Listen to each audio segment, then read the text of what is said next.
시편 46편 4절에서 11절 말씀, 새벽에 하나님이 도우시리로다 하는 말씀의 제목으로 오늘 말씀 나누겠습니다. 먼저 4절, 5절 말씀 우리 한 목소리로 받들어 읽겠습니다. 함께 읽으실까요? 시작. 한 시내가 있어 나뉘어 흘러 하나님의 성 곧 지존하신 이의 성소를 기쁘게 하도다. 하나님이 그 성중에 계심에 성이 흔들리지 아니할 것이라. 새벽에 하나님이 도우시리로다. 아멘. 이 시편 46편은 마르틴 루터의 시다. 이렇게 이제 제목이, 사람들이 이제 그렇게 여기에다가 이제 별명을 붙여준 시예요. 마르틴 루터가 이 시를 그렇게 늘 즐겨 암송하고 또 이 시편을 의지해서 그 종교 개혁을 완수했던 그런 힘이 되고 또 소망이 되고 위로가 되고 능력이 되었던 시가 시편 46편이죠. 그래서 성도들이, 후세의 성도들도 이 시편 46편을 사랑합니다. 어제 우리가 이제 1절부터 3절의 말씀, 하나님은 우리의 피난처시요 힘이시니 환난 중에 만날 큰 도움이시라. 어제 저도 신방을 가서도 이 말씀을 또 나누고 또 어제 하루 종일 이 1절 말씀을 암송하면서 하나님의 은혜를 계속 누렸습니다. 하나님은 우리의 피난처시다. 하나님은 우리의 힘이시다. 환난 중에 만날 큰 도움이시다. 이렇게 이제 말씀을 나누고, 오늘은 이제 이 말씀 4절부터 이제 다시 쭉 말씀을 5절의 말씀을 중심으로 말씀을 묵상할 텐데, 먼저 11절까지 받들어 읽겠습니다. 문 나라가 떠들며 왕국이 흔들렸더니 그가 소리를 내심에 땅이 녹았도다.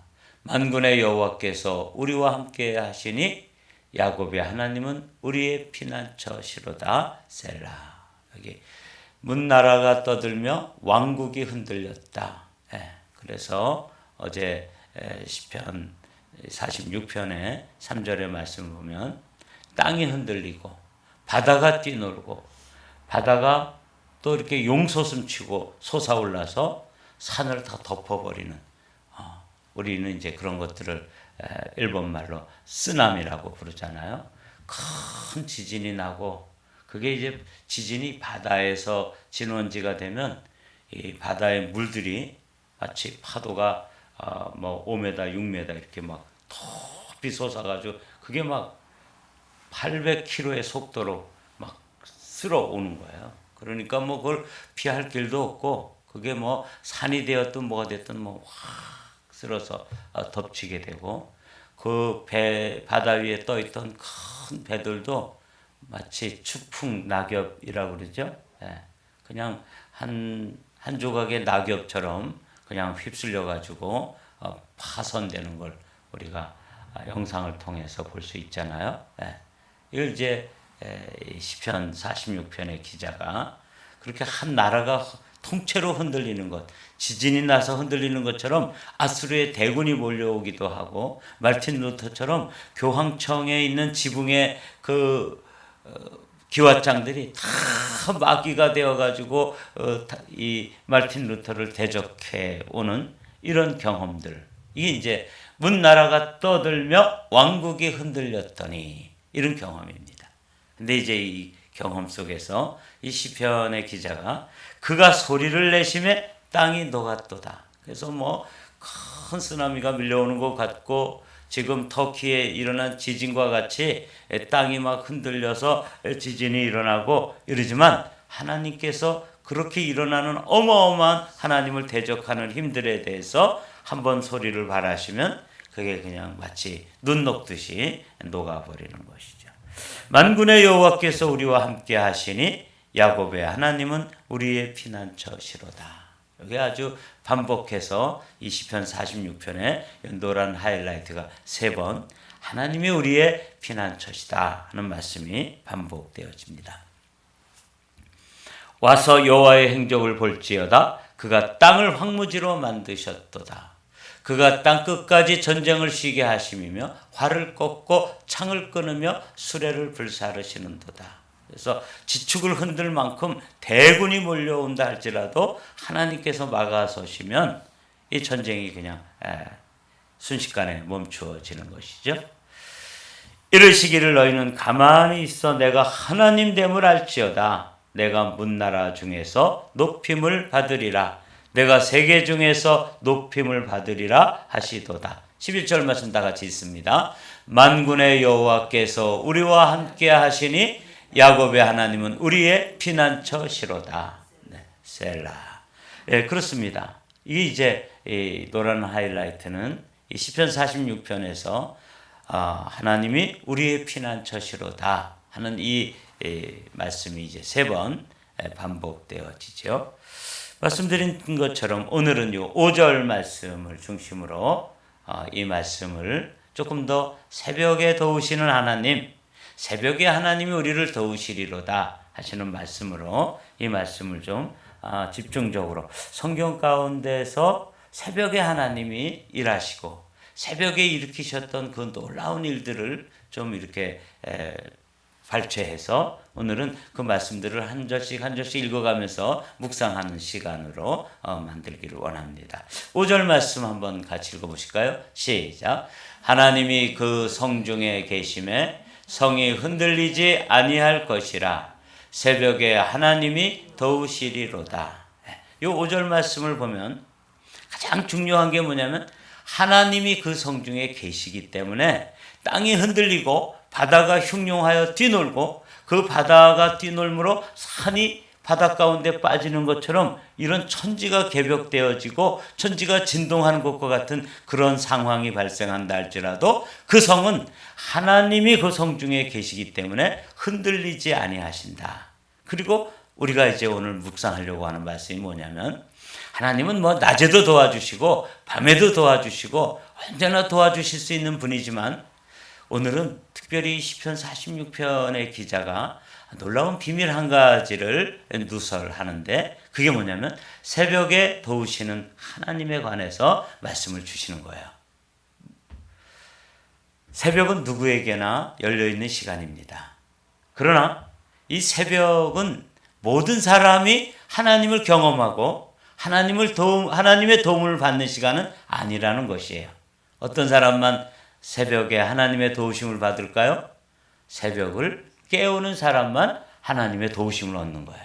그러니까 새벽에 하나님이 도우시리로다 하는 이 시편 기자의 고백은 새벽을 깨운 자들, 이 시편 기자도 땅이 흔들리고 바다가 흉흉해서 솟아오르고 그 바닷속으로 그 태산과 같은 것이 막 쏟아져서 무너지고 이런 천지가 개벽하는 것과 같은 큰 그런 역사의 어떤 순간들을 경험할 때 그때 밤새워 기도하고 새벽까지 기도하다가 새벽에 그 기도의 응답으로 말미암아서 하나님께서 일하시는 것, 하나님이 성중에 계심으로 우리의 피난처가 되어주시는구나, 하나님의 성중에 계심으로 요동치 않게 되고 성이 흔들리지 않게 되는구나 하는 이 새벽의 경험을 노래하고 있는 것이거든요.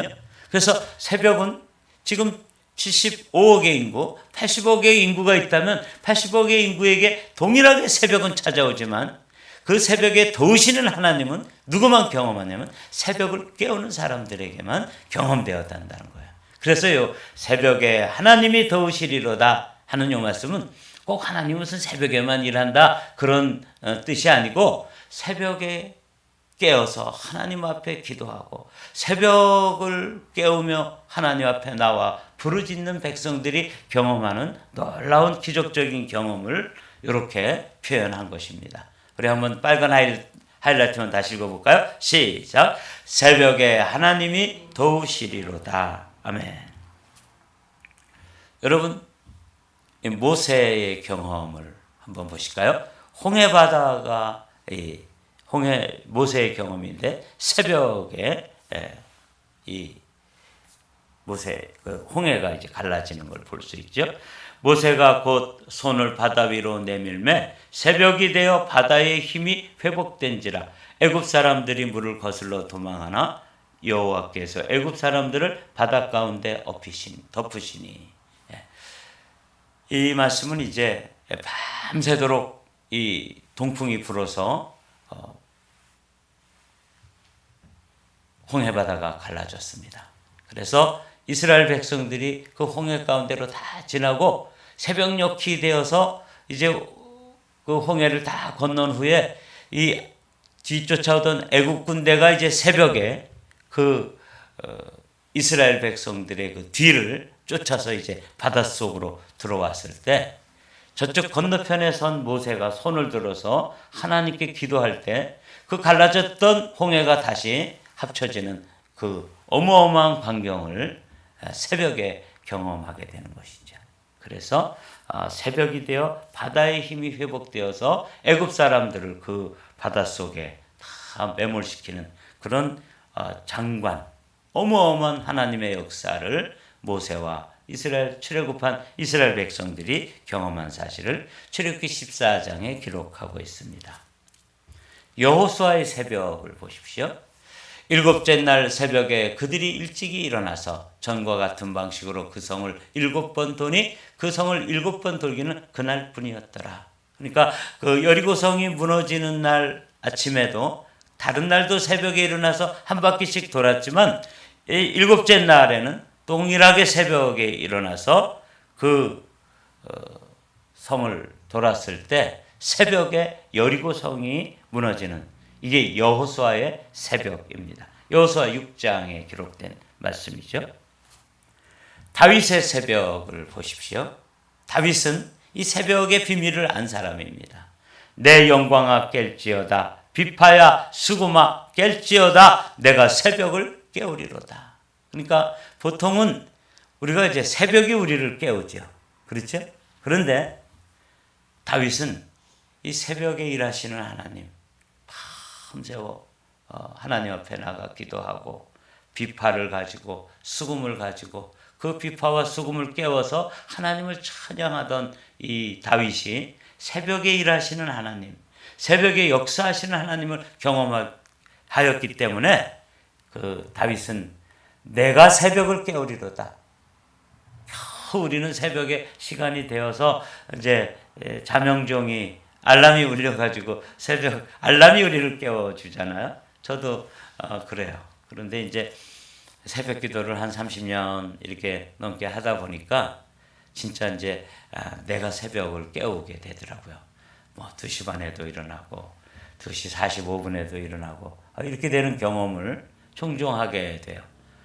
다윗도 이런 경험을 새벽형 하나님의 자녀로서 새벽형 크리스찬이라고 부르는데 새벽형 그리스도인이고 새벽형 사람이었구나 하는 것을 알 수 있죠. 여기 다시 한번 모세의 새벽을 다시 한번 보는데 모세가 새벽에 그 홍해가 갈라져서 거기를 이스라엘 백성들이 다 통과하고 그 새벽에 다시 그 홍해가 이렇게 다시 닫혀가지고 거기에 이스라엘 백성들은 무사히 통과하고 그 홍해에 이집트 군사들이 애굽의 군사들이 다 수장되어지는 그 놀라운 장면을 모세가 경험했다면 또 시내산에서 두 번째 돌판의 십계명을 받는 것도 새벽에 받고 있었다는 걸 알 수가 있습니다. 출애굽기 34장 4절 말씀 읽어보겠습니다. 모세가 돌판 둘을 처음 것과 같이 깎아 만들고 아침에 일찍이 일어나 그 두 돌판을 손에 들고 여호와의 명령대로 시내산에 올라가니 이렇게 되어 있잖아요. 그렇습니다. 이게 이제 모세의 새벽이죠. 모세는 십계명을 받은 그 놀라운 순간도 새벽이었다는 걸 아침 일찍 일어났다고 기록하고 있죠. 이 시편 46편이 히스기야의 새벽을 노래하는 것이라고 어제 말씀을 나눴는데 히스기야는 유대의 왕입니다. 믿음의 사람이었죠. 그런데 아수르의 대군이 18만 5천 명의 대군이 몰려왔습니다. 그런데 밤새워 이제 그 아수르의 대군 때문에 밤잠을 못 이루며 하나님께 기도했겠죠. 그리고 새벽에 나가 보니까 그 18만 5천 명의 대군이 천사들에 의해서 다 죽음을 당하고 그냥 온 들판에 18만 5천 명의 시신이 널브러져 있는 것을 목도한 시간이 어디예요? 아침 일찍 새벽이었다 그 말이에요. 예. 이사야 37장에 있는 말씀 제가 읽어볼게요. 여호와의 사자가 나가서 아수르 진중에서 18만 5천인을 쳤으므로, 여기 사자라는 것은 라이언이 아니라 뭐겠어요? 에인절이죠. 아침에 일찍 일어나 본즉 시체뿐이라. 아침에 경험한 하나님의 일하심을 경험한 히스기야의 새벽을 또 이사야서에서는 이렇게 기록하고 있습니다. 다니엘의 새벽을 보십시오.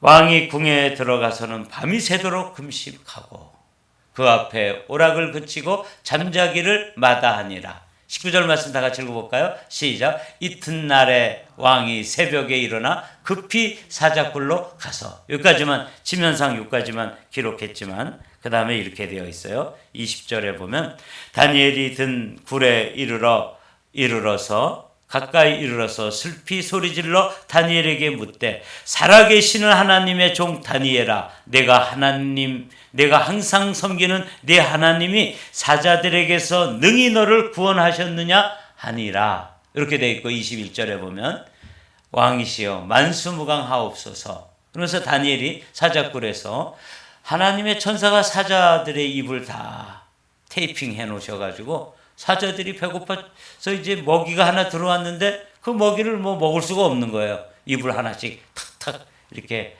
테이핑해 놓으시니까. 그래서 그 새벽에 다니엘이 사자굴에서 살아서 돌아오는 놀라운 경험도 언제 일하시는 거예요? 새벽이었다는. 우린 다니엘의 새벽이다. 이렇게 이제 이름 붙여보았습니다.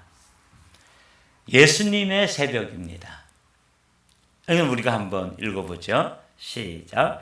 새벽 아직도 밝기 전에 예수께서 일어나 나가 한적한 곳으로 가서 거기서 기도하셨다. 이게 이제 우리 한민족의 교회가 새벽 기도를 하는 거의 유일한 하나님의 백성들인데, 어떤 목사님이 그랬다 그러죠. 나는 정말 새벽 기도만 없어도 목회를 좀 할만할 것 같다. 그렇게 이야기하셨다 그래요. 그래서 어느 놈이 새벽 기도를 만들어 가지고 이렇게 목회가 힘든지 모르겠다. 이제 그렇게 불평을 했다 그러는데, 어느 놈이 모범이 돼요? 예수님이 새벽을 깨우시고, 예수님도 새벽 아직도 미명해. 여기는 밝기 전에 이렇게 돼 있죠. 미명이라는 게 밝기 전에 그런 뜻이니까, 예수께서 일어나 나가 한적한 곳으로 가서 거기서 기도했다. 그래서 물론 집에서 기도하시는 일도 할 수 있지만 예수님도 장소를 따로 정해서 다른 사람에게 방해가 되지 않고 또 다른 사람에게 방해를 받지 않는 그런 한 장소에 나가서 새벽을 깨우며 기도하셨던 그런 모습이 마가복음 1장 35절에 기록되어 있지 않습니까? 이게 이제 새벽 기도의 하나의 근거 구절이 되는 거예요. 여러분, 우리도 예수님도 새벽을 깨우셨구나. 다니엘도 새벽에 그 놀라운 경험을 했구나. 모세도 새벽에 홍해가 다시 닫히는 경험, 또 십계명을 받는 그런 놀라운 그 경험도 새벽 일찍 일어나서 올라가서 그 십계명의 두 돌판을 다시 두 번째 받는 그런 일이 새벽에 일어나는 걸 우리가 볼 수 있어요. 이제 하이라이트입니다. 부활의 새벽. 이 예수님의 새벽인데, 안식 후 첫날 새벽에 이렇게 되죠. 이게 주일 아침입니다.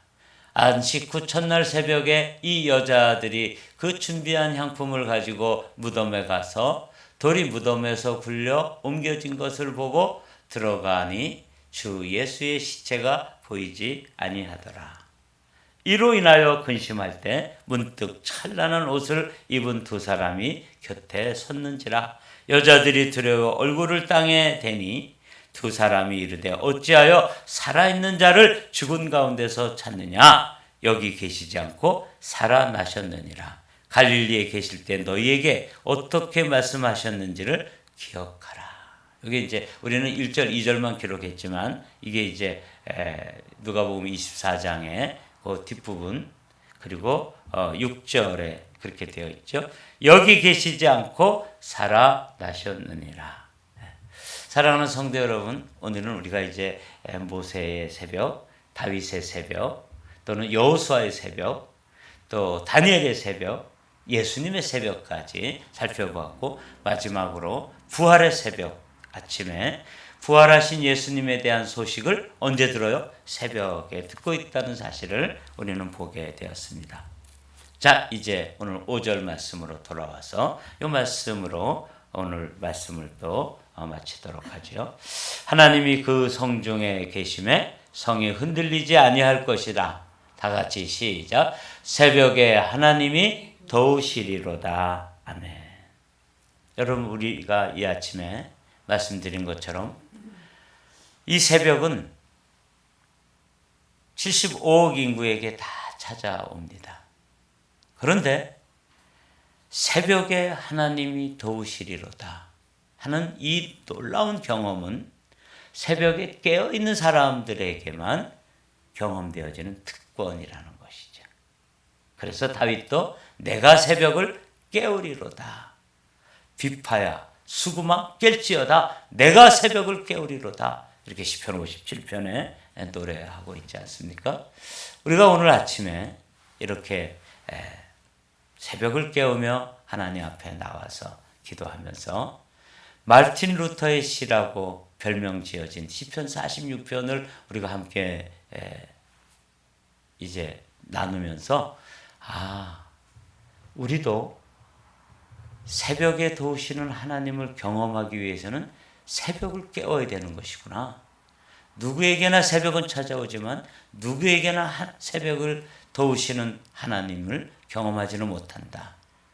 누구에게만 경험되어지는 거냐면 새벽을 깨운 사람, 밤새워 기도하고 또 새벽에 깨어서 주님 앞에 나온 사람들만 새벽에 역사하시는 하나님, 그게 다니엘의 사자굴이 되었든 모세의 홍해가 되었든 여호수아의 여리고성이 되었든 또 예수 그리스도의 사망의 그 무덤이 되었든 다 새벽에 그 놀라운 일들을 경험하고 있다는 사실을 오늘 저에게 여러분에게 들려주시는 거죠. 오늘 요 한 센텐스를 기억하십시오. 새벽에 하나님이 도우시리로다. 그래서 여러분 오늘 하루 종일 이 말씀을 선포하고 하나님, 내가 오늘 새벽을 깨웠는데 이 새벽에도 하나님이 나를 만나주시고 나의 문제를 풀어주시고 나의 문제를 돌파하게 해주시고 나의 문제가 열려지게 하시고 그리고 결실하도록 축복하시는 놀라운 경험이 저에게 여러분들에게 현실이 되고 실제가 되는 은혜와 복이 있게 되시기를 주님의 이름으로 축복합니다.